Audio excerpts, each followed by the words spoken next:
Dr. Michael Burry just made a big bet on GameStop.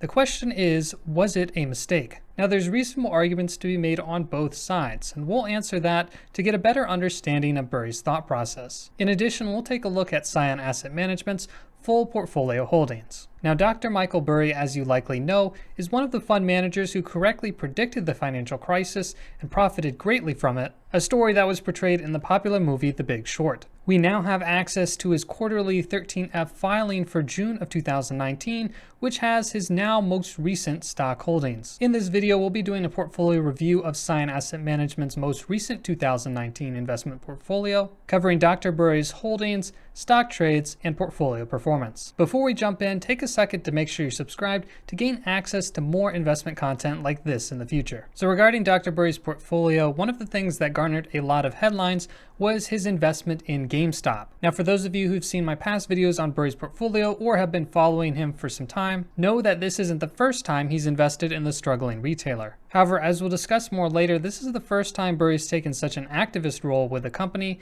having an interview with Barron's, sharing his view on the potential upside for GameStop shareholders, which followed his public letter to GameStop's board of directors urging more shareholder-friendly capital allocation, specifically fully utilizing GameStop's available share buyback program. Interestingly enough, despite all the recent news with Burry's investment in GameStop in August, GameStop was not in his most recent 13F filing, meaning that he had sold off his previous GameStop position and held no shares in GameStop at the end of June. Previously, at the end of March, he held 650,000 shares of GameStop, worth roughly $6.6 million at that time. The absence of any GameStop shares in the second quarter filing gives us insight into Dr. Burry's potential thought process around GameStop stock from that point going forward, which may have potentially influenced his strategy and led to a more activist role that we're seeing now. To help better understand Burry's GameStop investment, we can take a look at the timeline of events as well as GameStop stock price chart in the chart behind me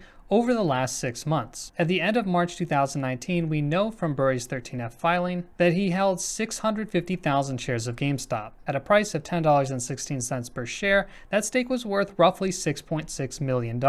However, sometime between the end of March and the end of June, Burry sold off all of those 650,000 shares and had no shares of GameStop at the end of June. This means he sold off all of those shares at some price between $5 and $10. Now, if Burry had conviction to buy over $6.5 million worth of GameStop stock in March, what changed over that 3-month period that compelled him to sell? At the end of March, it was already known that buyout negotiations for GameStop had failed, but a potential new piece of information at that time was the appointment of George Sherman to CEO position of GameStop. Now, based on Burry's August letter to the GameStop board of directors, Burry believes that GameStop has had a capital allocation problem, and what would be most effective to providing value for shareholders is for GameStop to execute a share buyback, one that is already authorized, to repurchase shares trading at an all-time low. Burry believes that it's not over for GameStop and that business will perk up with the new console cycle upcoming in 2020. And even with the shift to digital and streaming, shareholders' biggest concern is their lack of faith in management. Now, improper capital allocation has been a problem for GameStop's management for quite some time, and it's possible that Burry foresaw that even with the new CEO, shareholders were unlikely to see favorable allocation from the new management. This turned out to be true during their earnings report released in June, in which the stock fell 35% overnight on weak earnings and guidance and the announcement that they're completely cutting the dividend. This was one direct way to return capital to shareholders, and with that option off the table, shareholders would have to rely on management to buy back shares to see any direct return of capital, something that GameStop at that point hadn't done for nearly 2 years. So Burry, potentially anticipating this, may have sold out his position, expecting a continued trend of shareholder-unfriendly capital allocation, and thus a much further and deeper stock decline. And that's exactly what we ended up seeing. From the end of June to mid-August, GameStop stock had declined another 40%, trading then at all-time lows just barely above $3. Now, at some point in these 45 days in July and the first half of August, Burry believed that GameStop shares had declined so much that it warranted him taking a much larger size investment, one that he could even potentially leverage by applying some shareholder activism. This means that the cost basis of his disclosed 3 million share position is somewhere between $3.20 per share and $5.50 per share. Likely, I'm guessing the majority of shares purchased at or below $4. So by August 19th, Scion Asset Management had accumulated 3 million shares, or roughly 3.3% of the total company. That stake at the time was worth roughly $10.1 million, making it likely one of the top 3 positions in the fund at the time. Now, in part from his activism, from the day that Burry released his letter publicly to the day preceding the second quarter earnings report for GameStop shares rallied nearly 50%. Had Burry sold or liquidated his position prior to the earnings release, that stake would have been worth roughly $15.3 million, a gain of 50% or over $5 million from when he released the letter. Even if he sold after the disappointing earnings report at a price of $4.59 per share, that would still represent a roughly 35% gain since that letter, and in dollar terms, an increase of over $3.5 million. So the question is this a long-term investment for Burry, or is he happy to take his quick flip with his activist investment and cash out with a 50 to 30% gain? If you look at the full stock price history for GameStop, it's very clear that this is a cyclical company. The main 2 peaks of GameStop stock price correspond well with the console release cycle, with the PlayStation 3, Xbox 360, and Wii in the first cycle, and PS4, Xbox One, and later the Nintendo Switch in the current cycle. Given that we're at the very likely late stages of this console cycle, it's unlikely that GameStop is going to go bankrupt in the next couple of years. The main risk that could put the company in a cash crunch, if not planned for, is the $419 million of remaining long-term debt that GameStop currently owes in 2021. As long as during the start of the new console release cycle, GameStop puts aside enough cash to pay off this debt completely, they should be able to mitigate any chances of bankruptcy. Furthermore, while they admitted in their conference call that 95% of stores are profitable, they will be making an effort to close not only the unprofitable stores, but also stores in close proximity that may be cannibalizing sales off of each other. This smaller but more efficient store network will help the company reduce costs in order to retain as much cash as possible. The question of what they should do with that cash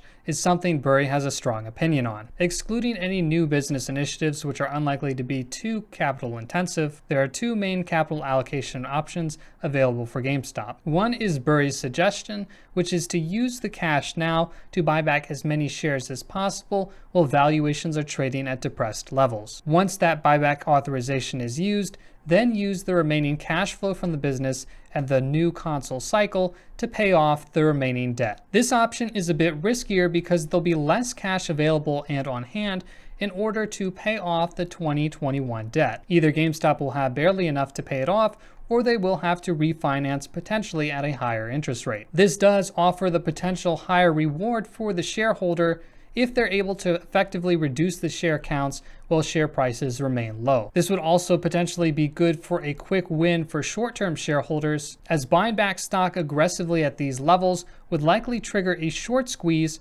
or people who are betting against the stock to have to buy back the stock to cover their short position, which could cause a significant run-up in price in a very short period of time. This also provides the greater return for long-term investors as well, though it is a potentially higher risk option. The second capital allocation option is to pay off their debt first as much as possible and then allocate excess cash towards buybacks. This is the safer option of the 2 and one that it appears management is already pursuing. GameStop initially took a loan of $475 million to pay back in 2021, of which they've now paid that down to roughly $419 million. This is a less risky option for management because paying down the debt early reduces the potential risk of bankruptcy, and it also reduces the interest expense, which is almost 7% on that debt, which will provide a little more cash flow and a little more breathing room for GameStop in the future. However, if they go this route and the console cycle does have enough cash to fully repay this debt, the market will likely realize that bankruptcy is a very remote possibility, which will cause the share price to rise. However, it wouldn't be as significant as a potential short squeeze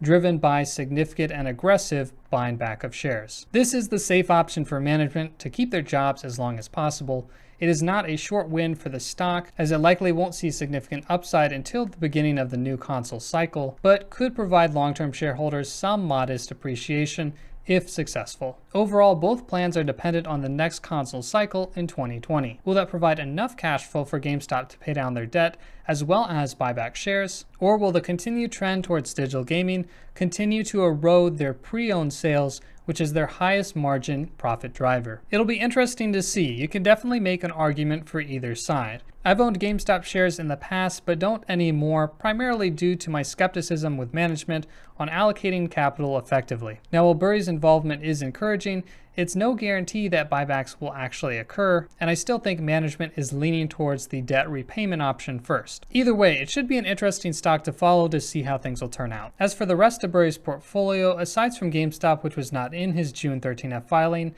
Burry was invested in 10 stocks, each of these stocks representing between 6 and 13% of the total portfolio. Compared to his portfolio last quarter, he sold 8 stocks, 7 if you exclude GameStop, and purchased 4 new stocks in their place. In addition to that, Burry increased the position significantly of 4 stocks he already owned, the increase represented by the portion of the blue bar above the red bar, which was the previous portfolio percentage. Given that Burry holds a relatively concentrated portfolio of only 10 stocks, the diversification by sector is not quite as spread out as what you would see in a general index fund. As such, Burry has an overweighting in communication services and consumer discretionary sectors, and a relative underweighting in the remaining sectors. As for performance, from the end of June until now, Burry's portfolio was up 2.2%, compared to 2.9% for the S&P 500 over that same period of time. The largest contributor of that performance being to his largest position, Western Digital Corporation, which increased the total portfolio value by 4.6%. However, over this period of time, 2 stocks, Cleveland Cliffs and Green Sky Incorporated, contributed significant losses during this period. Including the underperformance from last quarter, Burry appears to be underperforming the S&P 500 in 2019. However, this likely isn't concerning Burry too much, as he has a very long-term mindset. In his 2001 shareholder letter, he describes that as much as his fund is a value fund, it's an opportunistic fund. He seeks the pockets of the market that are the most inefficient and most temporarily imbalanced in terms of price. One of the focuses of his fund is buying stocks when they are absurdly cheap, trading at large discounts to intrinsic values. Burry, as a value investor and especially as a contrarian investor, may need to have a longer-term horizon for an investment thesis of his to play out. However, based on his relatively active portfolio turnover, I can tell that Burry certainly has no hesitation to get rid of a stock if he believes it has reached its intrinsic value or if his investment thesis no longer holds. For the individual stocks in his portfolio, we can provide a little bit of commentary on each of them. Western Digital, his portfolio's largest position, is a data storage device manufacturer which produces hard disks, solid-state drives, and other flash memory. Looking at a longer-term price chart of Western Digital, the thing to keep in mind is that the pricing, or the price they can sell their products at, is largely dependent on the supply and demand balances at the time in the market.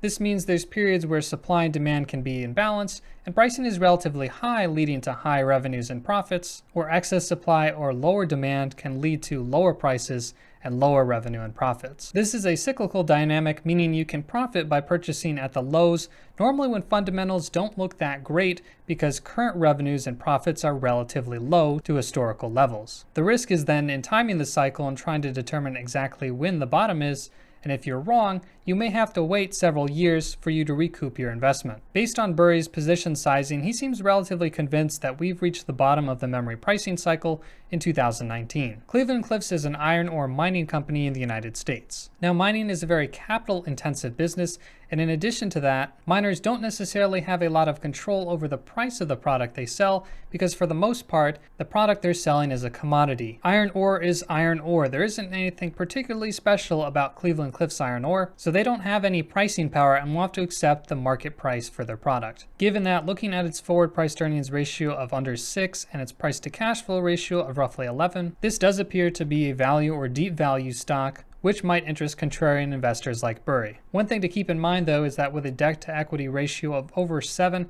this is a highly leveraged company, which is a risk investors should certainly consider. That being said, over the past year, and particularly during the month of August, there has been a significant amount of insider buying, which is generally a positive sign. Now, insiders may sell for a variety of reasons, but they buy for only one. That's because they believe the stock is undervalued and is likely to go up. Tailored Brands is an apparel store. It's the combination of Men's Warehouse and Joseph A. Banks, and they sell suits and men's apparel through a large retail network. In addition to GameStop and Sportsman Warehouse Holdings, this is one of the 3 other deep value specialty retailers that Burry has had in his portfolio. Trading at a forward price to earnings ratio of 4 and a price to cash flow ratio of under 4.5, the stock is very cheap relative to current cash flows. However, the company does have a high debt load, currently with a negative book value per share, meaning that total liabilities are greater than the total assets of the company. This isn't great, as retailers ideally should be operating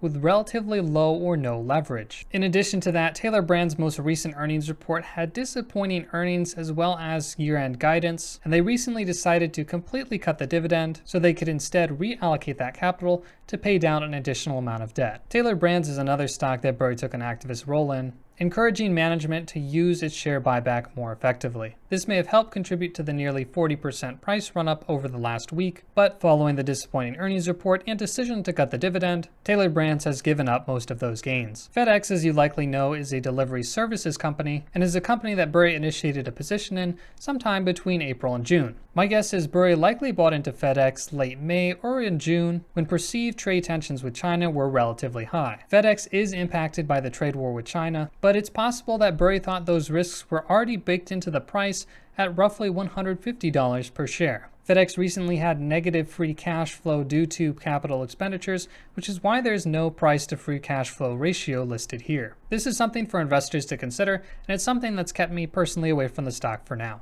Alphabet, or Google, is technically a new stock for Burry this quarter, but it's really a change in name only. In his most recent 13F filing, Burry reported a position in GOOG, or the Class C shares of Alphabet. This is compared to his first quarter position of GOOGL, or Google's Class A shares. The only difference between the Class A and Class C shares is that the Class A shares have one voting right per share, while the Class C shares have no voting rights. It's these Class C shares that are issued to employees for employee stock compensation, and it's also from this group of Class C shares that Google will be using their share buyback program to repurchase these shares in the open market. Because Class A shares have a voting right attached to them, and Class C shares do not, Class A shares should always trade for a slight premium over their no voting right C shares. It's possible Burry swapped from A to C shares for tax loss or tax gain harvesting, or potentially because he thought the premium would be eroded by Google's initiation of a share buyback,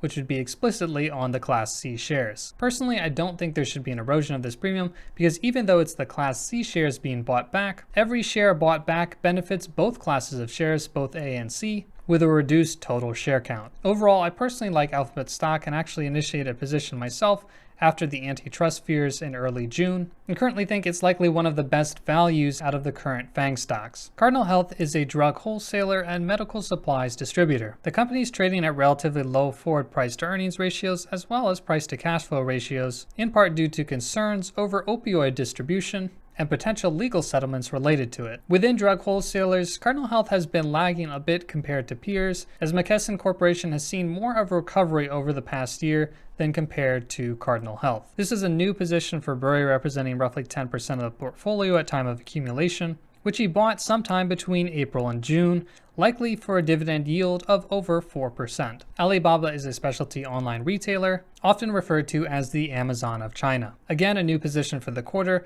I'm guessing that similar to FedEx, Burry likely initiated the position late May, early June, when those trade tensions with China were at their relative peak. The price drop to $150 per share represents an over 20% decline from the relative high of over $190. Since that relative low, shares are trading at roughly $178 per share, or up about 20%. Disney is a large entertainment conglomerate, one whose stock price had been relatively flat since 2015, that is, until the announcement of Disney+.